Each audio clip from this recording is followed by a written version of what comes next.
유럽과 북미의 자연 공원을 찾는 사람들은 이런 새끼 사슴을 자주 만나게 된다고 합니다. 이 어미가 먼 곳에 있지 않음에도 불구하고 이 사슴 새끼는 외롭고 쓸쓸해 보여서 사람들은 측은한 마음도 들고 천으로 만든 작은 인형처럼 마냥 순하게만 보이는 동물에 가까이 다가서는 것을 기쁘게 여겨서 그 새끼 사슴을 자꾸 손으로 쓰다듬으려고 한답니다. 그렇게 사람이 다정하게 쓰다듬어 주면 새끼 사슴은 더욱 온순한 모습을 보이기까지 한다고 합니다. 그런데 그 사람이 어린 사슴을 머리를 쓰다듬어 주는 그 접촉이 새끼 사슴에게는 치명적인 행위가 된다고 합니다. 그 이유는 이렇습니다. 출산 후에 몇 주 동안은 이 어미 사슴은 오로지 냄새를 통해서만 자기 새끼를 알아본다고 합니다. 사람의 손길이 닿고 나면 새끼 사슴의 몸에 사람 냄새가 배어든다고 합니다. 별로 진하지 않아도 오염성이 강한 그 냄새는 신분증명서와도 같은 이 어미와 새끼 간의 관계가 아주 쓸모없이 만들어 버린다고 합니다. 새끼 사슴은 그래서 가족을 만나자마자 버림받는 신세가 된답니다. 어떤 암사슴도 다시는 그를 받아주지 않기 때문에 새끼 사슴은 굶어 죽는 형벌에 처해진 거나 다름이 없답니다. 그래서 사람 냄새는 바로 사슴에게는 가장 싫어하는 냄새가 된답니다. 그래서 한번 쓰다듬어 주고 나면 사람 냄새가 아주 독한데 이 냄새를 맡고 다시 어미 사슴이 이 새끼 사슴에게 젖을 물리지 않고 배척을 하게 됩니다. 그래서 사람이 쓰다듬어 준 그 행위가 나중에는 새끼 사슴은 굶어 죽는 형벌과 같답니다. 여러분, 구약의 제사 중에 화제라는 게 있습니다. 이 화제라고 하는 것은 제물인 동물을 태우는 제사입니다. 다시 말하면 그 동물 타는 냄새, 여러분 시골에서 가끔 저도 어릴 때 봤는데 이 개를 잡아서 이렇게 털을 이렇게 벗겨내기 위해서 태웁니다. 그럴 때 나는 냄새는 정말 지독합니다. 그런데 이 동물 타는 냄새, 가죽뿐만 아니라 온몸 전체를, 그러니까 동물 자체를 그냥 살을 그냥 불에다가 태우는 건데 이 냄새가 얼마나 고약하겠습니까? 그런데 하나님은 그것을 향기로운 냄새라고 합니다. 참 희한한 하나님의 속성도 있죠. 이 냄새가 출애굽기 29장 18절 보면 같이 한번 읽겠습니다. 시작. 그러고 나서 제단 위에서 그 양을 통째로 불살라라. 이것은 여호와께 드리는 번제로서 좋아하시는 향기요 여호와께 드리는 화제다. 아멘. 이 동물을, 양을 통째로 제단 위에서 불사르는데 그 냄새야말로 지독하게 타는 냄새죠.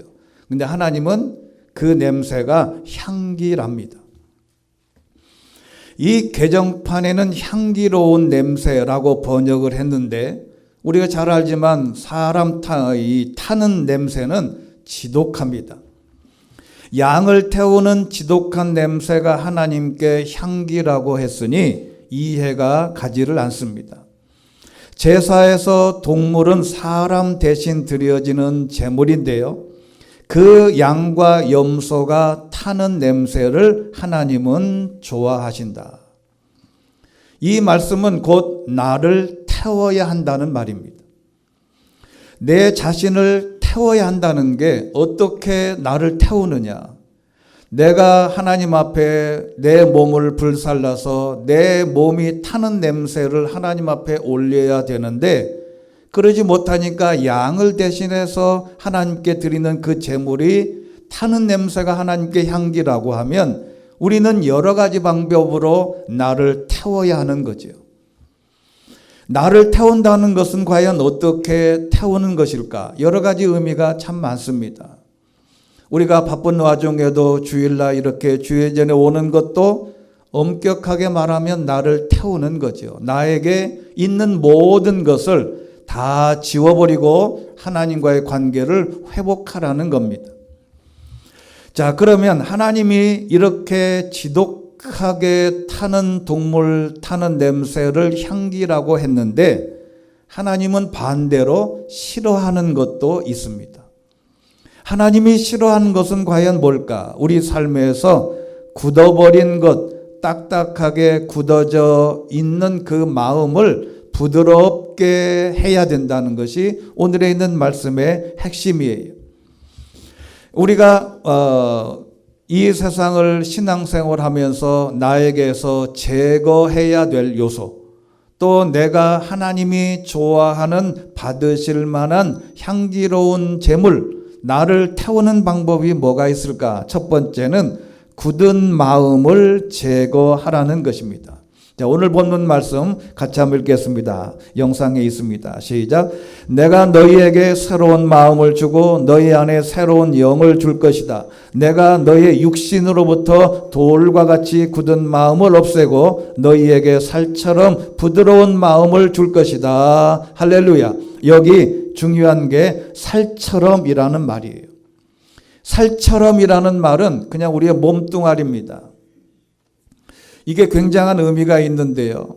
우리가 보통 신앙생활을 하는 사람들은 영적인 것만 생각을 할 경우가 있는데 오늘 에스겔서가 우리에게 말씀하는 것은 우리 육신으로부터라는 게 중요합니다.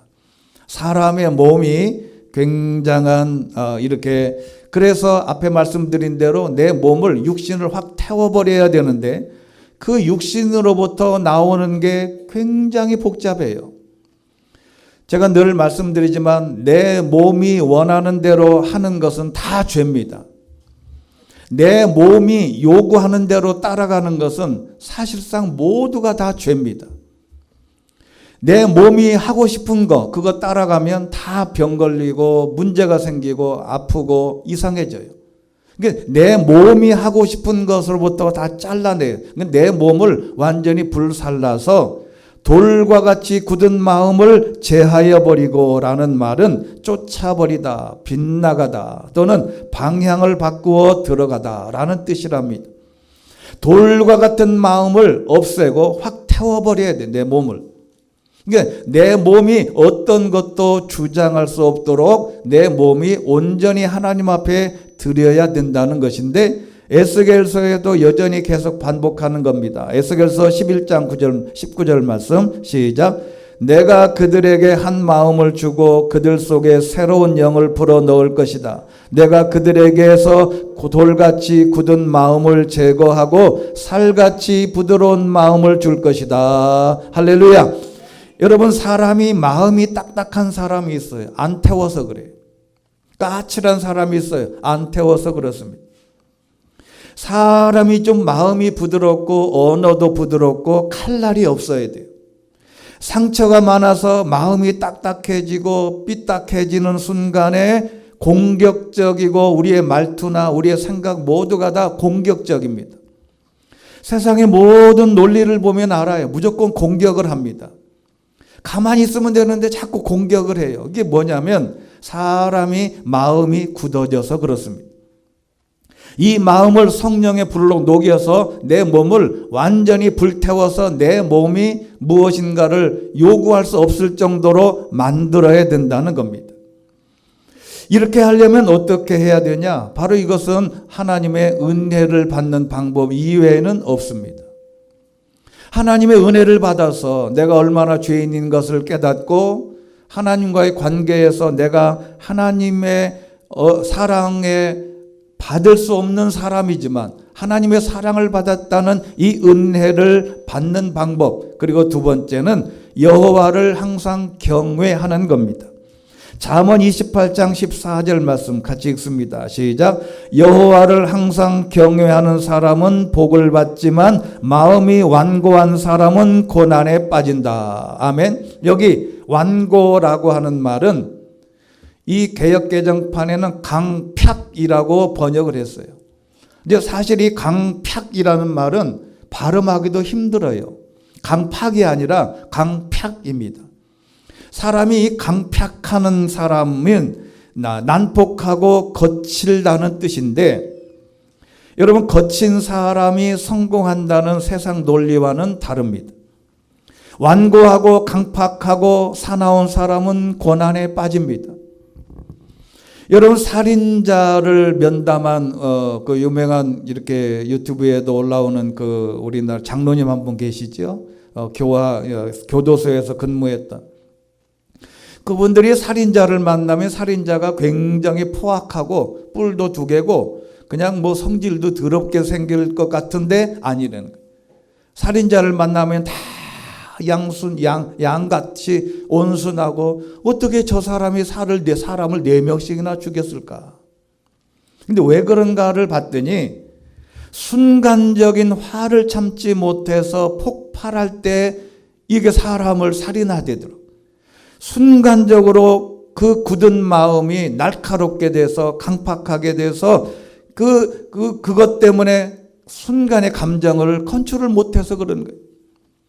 문제는 뭐냐면 우리가 이 땅에 살아가면서 내가 굳은 마음을 다 제거해버리고 부드러운 마음을 갖는 게 하나님께서 우리에게 요구하신 것이다. 그 다음에 두 번째는 굳은 목을 풀어야 합니다. 이게 운동할 때도 그렇고 어디든지 운동할 때 가장 먼저 목을 풀어야 되는 이유가 머리가 무거워요. 이 무거운 머리를 이 목에 달고 살려면 굉장히 힘든데, 근데 이 성경에서는 뭐라고 표현했냐면 하나님은 목이 굳은 사람을 싫어하는데 굳은 목을 풀어야 된다. 여러분 출애굽기 32장 9절 말씀 같이 읽겠습니다. 시작. 여호와께서 모세에게 말씀하셨습니다. 내가 이 백성들을 보니 참으로 목이 곧은 백성들이다. 여기 곧은이라고 하는 말은 앞에 잠언의 완고하고 똑같습니다. 완고하고 맹렬하고 아주 난폭합니다. 그런데 이것이 이스라엘 백성들을 향한 느헤미야가 이렇게 말합니다. 9장 16절 보면 글씨가 좀 작아졌는데 우리 같이 한번 읽겠습니다. 아주 귀한 본문이에요. 시작. 그러나 우리 조상들은 교만하고 목이 곧아져서 주의 계명을 듣지 않았습니다. 그들은 순종하지 않았고 주께서 그들 가운데 일으키신 기적을 곧 잊었습니다. 그들은 목이 곧아져 거역하고 우두머리를 세워 종살이하던 곳으로 돌아가려고 했습니다. 그러나 주께서는 용서하시는 하나님이요 은혜와 긍휼이 많으시며 더디 화내시고 사랑이 많으신 분이기에 그들을 저버리지 않으셨습니다. 느헤미야 9장 29절 시작. 주께서는 그들에게 주의 율법으로 돌아오라고 경고하셨지만 그들은 교만해 주의 계명에 순종하지 않고 사람이 지키기만 하며 살 수 있는 주의 율법을 거역하는 죄를 지었습니다. 그들은 고집스럽게도 주께 등을 돌려대고 목을 뻣뻣이 세우고는 도무지 말을 들으려 하지 않았습니다. 이스라엘 백성들이 하나님의 말씀을 들어야 되는데 목이 꼿꼿해져서 교만해져서 하나님의 말씀을 안 들어요.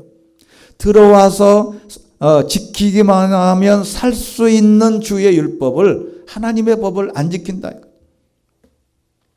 사도행전에서 7장 51절에 이렇게 말씀합니다. 목이 곧고 마음과 귀가 꽉 막힌 사람들이여 당신들도 여러분의 조상들처럼 계속해서 성령을 거역하고 있습니다.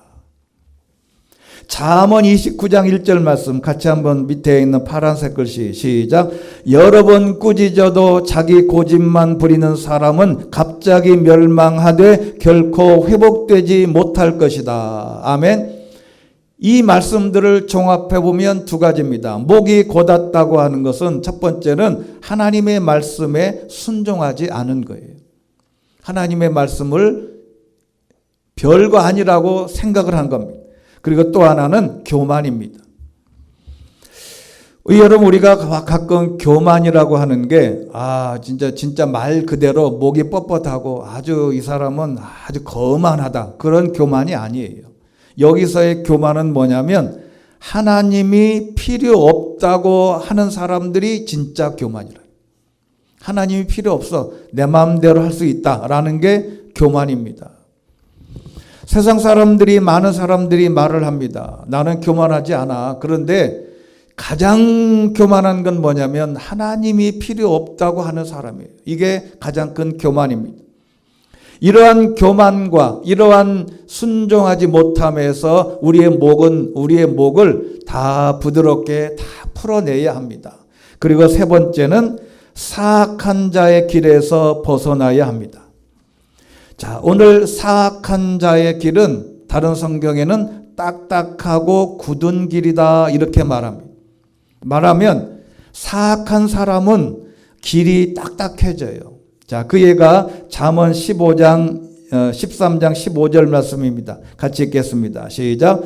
선한 통찰력은 은총을 베풀지만 죄인들의 길은 험난하다. 현명한 사람은 모두 잘 알고 행동하지만 어리석은 사람은 자신의 어리석음을 훤히 드러내 보인다. 아멘. 믿음이 부족한 사람, 악한 자의 길은 딱딱합니다. 험난해져요.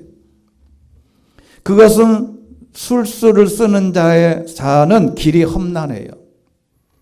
하나의 예를 들으면 이번에도 무슨 고위층 임명 예정이었던 사람이 아들이 학폭에 연루돼서 하차했어요. 험난해집니다.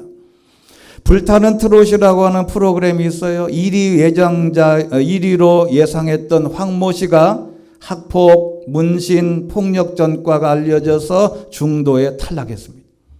세상 논리가 똑같아요. 깡패짓하고 사기치고 전과가 있고 자기 권력을 잘못 사용하는 사람들의 길은 험난합니다.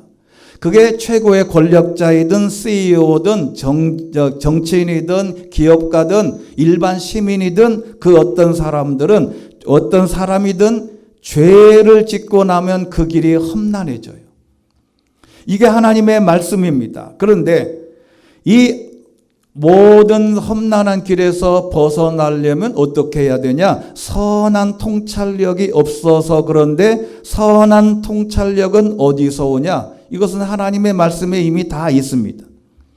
잠언 1장 7절에 있는 말씀, 그 두 번째부터 읽겠습니다. 시작.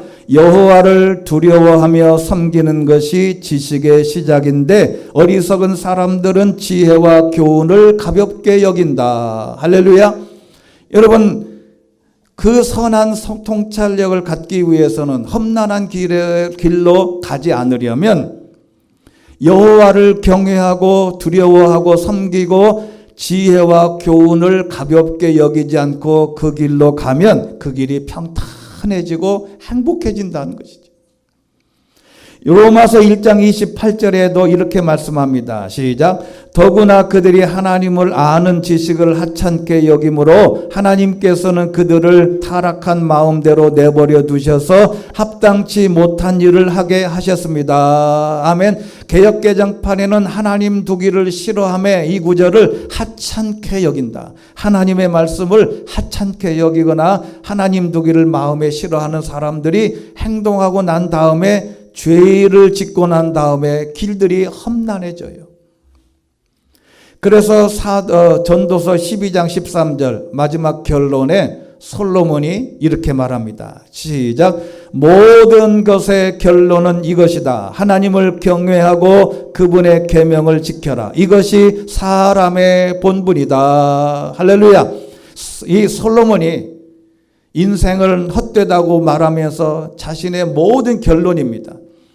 하나님을 경외하고 그분의 계명을 지켜라. 이게 사람의 본분인데 그러면 딱딱한 길들이 다 평평해져요. 하나님의 말씀을 처음부터 어릴 때부터 제대로 지키고 말씀대로 순종하고 믿음의 길을 걸어가면 정말로 우리의 길들이 대로처럼 다 평평해져요. 어려움이 없다는 거죠. 이걸 무시하는 순간에 사람의 길이 형편없이 험난해진다. 그 다음에 네 번째는 삶이 괴로운 이유가 있습니다. 삶이 평탄하지 않고 우리의 삶이 딱딱해질 때가 있는데 이게 바로 출애굽기 1장 14절에 있어요. 이게 우리 구원론과 비교해서 굉장히 중요한 말씀이에요. 같이 한번 읽겠습니다. 시작. 이집트 사람들은 이스라엘 민족에게 회 반죽과 벽돌 굽기와 온갖 밭일 등의 고된 노동을 시켜 그들의 삶을 고달프게 만들었습니다. 이렇듯 이집트 사람들이 시키는 일은 모두 혹독하기 짝이 없었습니다. 아멘. 여러분, 이스라엘 백성들이 애굽에서 갔는데 얼마나 비옥한 땅인지 몰라요. 여러분, 고센 지역이라고 하는 이스라엘 백성들이 야곱의 가족들이 들어가서 바로에게 우리에게 좀 살 곳을 달라 그럴 때에 고센 지역, 고센 땅을 주었어요. 이 고센 땅이 어디냐면 4대 문명의 한 곳인 나일강 삼각주 지역이잖아요. 이집트 문명의 그 나일강 삼각주 지역이 얼마나 비옥한 땅인지 몰라요. 전 세계에서 그와 같이 비옥한 땅이 없어요. 발로 물대기를 할 수 있을 만큼, 즉 뚝에 올라가서 발만 대도 자기 논으로 물이 다 들어가는 비옥한 땅이에요. 거기서 행복하게 잘 먹고 잘 살고 민족도 잃어버리고 고향도 잊어버리고 행복하게 살았으면 얼마나 좋겠어요. 그런데 하나님이 안 그랬다는 거예요. 거기서 그냥 위에 있는 바로의 일당들이 거기에 이스라엘 민족에게 혹독하게 일을 시켰어요. 그러자 그 생각을 고달프게 만들자 뭐라고 했어요? 아, 우리가 여기 살 곳이 아니구나. 자, 여러분, 생활이 괴롭고 딱딱하고 고난을 보거든 가나안, 즉 천국을 기억하라는 메시지입니다. 내가 아프면 천국을 바라보고, 내가 생활이 힘들면 천국을 바라보고, 내가 오늘 하루하루 살아가는 내 삶이 너무 곤고하고 힘들면 하늘나라에 소망을 두라는 것입니다. 사람은 천국을 비로소 힘들 때 천국을 생각하는 것이죠. 이스라엘 백성들이 거기서 잘 먹고 잘 살고 아무런 어려움이 없으면 그냥 거기서 눌러 앉았을 거예요. 힘들고 어려우니까 하나님 우리를 불쌍히 여겨주세요 해서 드디어 이스라엘 백성들이 탈출하게 되는 겁니다. 삶이 힘들 때마다 원망하거나 불평하지 말고 이렇게 생각해야 합니다. 이곳은 살 곳이 아니다. 영원한 하나님 나라에 소망을 두라는 신호다. 그것을 깨닫고 견디고 기도하면 삶이 평안해집니다. 그 다음에 다섯 번째는 사서하는 고생, 즉 사서하는 딱딱한 길이 있습니다. 여러분, 사도 바울은 사도가 되기 전에 예수님 믿는 사람들을 죽이려고 다메섹, 지금 말로 말하면 레바논의 수도인 다마스커스로 가다가 환상 중에 예수님을 만납니다. 예수님이 보기에는 이 사도 바울이 참 이거 어떻게 할 수도 없고, 이놈이 나를 어떻게 안다고 나를 믿는 사람들을 죽이려고 가는 길에 환상 중에 만났어요. 그때 하나님이 예수님이 환상 중에 나타나셨어요. 같이 한번 읽겠습니다. 시작. 우리는 모두 땅에 엎드려졌습니다. 그때 제게 히브리 말로 말씀하시는 음성이 들렸습니다. 사울아 사울아 내가 왜 나를 핍박하느냐. 가시 채찍을 뒷발질해봐야 너만 다칠 뿐이다. 아멘. 자, 여러분, 이게 가시채는 쇠막대기인데요. 쇠막대기를 내 뒤꿈치로 차봐요. 쇠막대기가 아파요? 내 발꿈치가 아파요? 내 발꿈치가 아프다. 이 예수님이 뭐라고, 사울아 네가 왜 나를 이렇게 핍박하고 그러냐. 네가 아무리 뒷발질 해봐야 너만 다친다. 히브리어 앞에 있는 개역개정판에는 내게 고생이다. 너만 고생이다. 너만 딱딱한 길로 간다. 여러분, 교회를 어렵게 하는 사람일수록 예수님을 핍박하면 할수록 가정이 어렵고 이상해져요. 여러분, 제가 실제 포항에 있을 때 사건인데요. 포항에는요, 포항중앙교회라는 데가 있어요. 이게 포항에는 우리 통합직교단의 제일 교세가 빵빵한 데가 포항 시내입니다. 여기 1000명 이상 교회가 된 교회가 한 10개가 돼요. 굉장히 교회가 많은데 포항중앙교회가 있는데 그 옆에 있는 보시기에 저쪽에 있는 그 십자가 위로 높이 간 그게 선교관이에요. 이 선교관을 지으려고 교회에서 이제 주변에 있는 사람들에게 양해를 구하고 이제 땅 파기를 시작을 했어요. 그런데 그 주변에 있는 사람들이 지금도 그렇지만 동의를 안 해주면 자기 집이 이제 밑에를 깊게 파니까 자기 집도 영향이 가니까 동의를 해줘야 되는데 다 동의를 했는데 자기 교회 권사님만 동의를 안 해주는 거예요. 포항중앙교회 권사님이신데. 그거 참 희한하지. 자기 교인인데, 자기 교회 건물인데, 다른 사람이라고 하면 좀 이해가 가요. 동의를 안 해줘요. 조금 심하게 말하면 아주 악랄하게 반대합니다. 구청에 민원 넣고 못 짓게. 그래서 교회가 선교관 짓다가 이 밑에만 톱하기만 하고 멈췄어요. 그냥 비 오면 물 고이고. 근데 그 아들이 하나 있었습니다. 그 아들이 뭘 했냐면 자동차 정비업소를 했어요. 본인 개인으로 정비업소를 했는데 그 어느 날 그 아들이 자동차를 수리하다가 보통 자동차 수리하러 가보면 이렇게 기계를 올려가지고 밑에서 이렇게 다 보잖아요. 그 자동차 밑에 들어가서 뭐 오일도 빼고 이게 들어올리는 기계 있어요. 근데 그 밑에 가서 이렇게 하다가 하필 그 기계가 고장이 나가지고 그냥 밑에 있는 채로 덮친 거지. 그래가지고 덮쳐서 바로 돌아가신 게 아니고 이게 그대로 눌린 상태로 1시간을 발버둥을 치다가 드디어 이제 사람이 아무도 없으니까 와서 그렇게 하고 있으니까 119를 신고해서 실려 갔는데 가다가 돌아가셨어요. 그 권사님이 들리는 얘기로는 눈물로 회개하고 동의해 줬어요. 그래서 저 건물이 올라간 겁니다. 그때 많은 사람들이 그래요. 이게 우연인가? 자기 교회 모든 중앙교회 교인들이 큰 두려움에 쌓였어요. 이게 우연인가 아니면 필연인가? 결론은 뭐냐면 예를 들지 않아도 교회를 어렵게 하지를 마라. 여러분 자기의 이득의 도구로 사용하지 말고 교회를 가볍게 보지 말고 내 마음대로 할 생각도 하지 말고 하나님께서 우리에게 주시는 말씀은 교회를 통해서 하나님께 영광이 되고 아름다운 교회가 되어갈 수 있도록 최선을 다해서 헌신하고 봉사해서 교회를 교회되게 해야지. 오늘 말씀에 예수님이 말씀한 거예요. 사울아 너만 고생이다. 교회 핍박한다고 교회 무너지지도 않아요. 교회가 그렇게 안 난다고 교회 건물이 안 올라갑니까? 이게 뭐냐면 내가 하나님의 교회를 네가 나를 핍박하면 할수록 너만 고생이다. 이 말은 깊이 새겨들어야 할 하나님의 음성이에요. 하나님의 성령의 음성을 들어야 우리가 살고 교회도 살고 교회가 복을 받으려면 교회를 어렵게 하지 말고 교회에 충성한 사람이 될 때 교회와 함께 우리의 가정이 하나님의 역사가 이루어지는 축복의 출발이 되는 것입니다.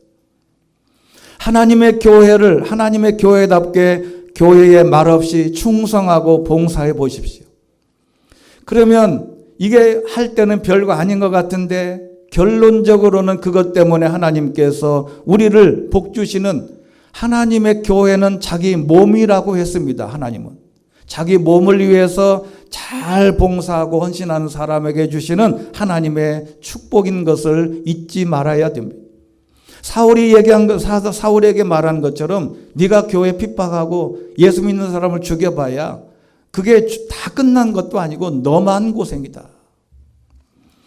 결론은 뭐냐면 순종하면 하나님께서 갚으시고 은혜를 주실 건데 결론은 부드러운 즉 온유함이 문제입니다. 자, 오늘 온유함에 관한 성경 구절은 여러 가지가 있는데 마태복음 5장 5절 산상수훈의 말씀입니다. 같이 읽습니다. 시작. 복되도다 온유한 사람들은 그들은 땅을 유업으로 받을 것이다. 할렐루야. 온유는 부드러운 기질이 온순한 것입니다.